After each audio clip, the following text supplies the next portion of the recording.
The Civil War was a bloody time in American history, and many historians still speculate on how the Civil War started. There are many beliefs on how the Civil War had started, but here are a few main ideas on how the nation split apart. Economical and social differences between the North and South, such as manufacturing and agriculture, separation of the new states, whether they could not have slaves in the new states for the U.S., and the election of Abraham Lincoln. Lincoln's election caused South Carolina and 7 other states in the South to leave the Union. On April 12, 1861, the Confederate artillery attacked Fort Sumter in Charleston Harbor, South Carolina. The Union held out for about 34 hours before surrendering. The Confederates stopped all supplies from getting into Fort Sumter in an effort to starve the Union. President Lincoln asked the Confederates to let the Union give supplies peacefully, but they refused. This attack would be the beginning of the Civil War. For 4 years, the Confederates occupied the fort until they abandoned it. This fort will be later used for the Mexican-American War, World War I, and World War II. On May 6, 1863, General Robert E. Lee won an astounding victory near the village of Chancellorsville. After the battle, he planned to move north to Pennsylvania to gather supplies and conquer Washington, D.C.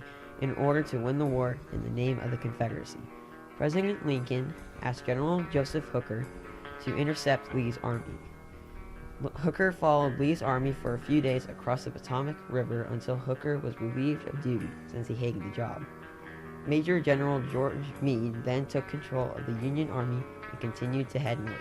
Soon both armies arrived in the town of Gettysburg. On July 1st, 1863, around 7:30 a.m., Confederate soldiers fired upon Union soldiers. There were no injuries or deaths. On the first day, the Confederates attacked 2 of the Union defenses, Little Round Top and Devil's Den. Union forces settled on top of a wheat hill near Devil's Den. At about 4 p.m., Confederates attacked by John Bell Hood.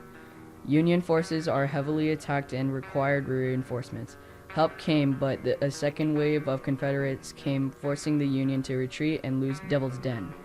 At Little Round Top, Major Gen. Governor K. Warren noticed that the Union had an open flank in their defenses. Warren asked for backup and troops, and Corporal Strong Vincent came to their aid.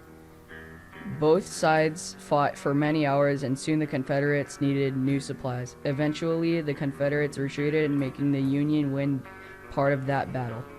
On the second day, the Union also managed to keep Big Round Top even after heavy fire from Virginia and Texas forces attacked it. Finally, on the third day, Lee decided to do a full-on frontal assault on the Union in hopes that he could soften the Union troops and destroy them swiftly. George Edward Pickett led the attack on Meade's troops near Cemetery Hill, but the charge ended up in disaster. As Confederate troops arrived, many were killed even before getting close to the Union. Even if they did make it, they quickly retreated.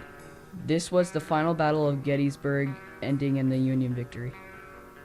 Also, on July 4, 1863, General Ulysses S. Grant captured the Confederate stronghold at Vicksburg. Like the Battle of Gettysburg, this was a major turn point for the Union, since this city mostly supplied the Confederate Army. Also, you may have noticed that this is July 4th, Independence Day. It's kind of ironic to see the nation torn apart that day we tried to gain our freedom. After the war, everything wasn't completely perfect.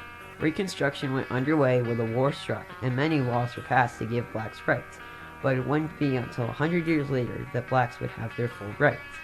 For example, blacks not being able to go into restaurants with whites. Many people during this time stood up for their rights, such as Martin Luther King Jr. and Rosa Parks. On November 19, 1863, President Lincoln gave the Gettysburg Address speech. The speech was only 5 minutes, but the words inspired the nation for many years to come. 32 years later, the battlefield of Gettysburg turned into a national military park in 1895 in order to preserve the battle that was fought there.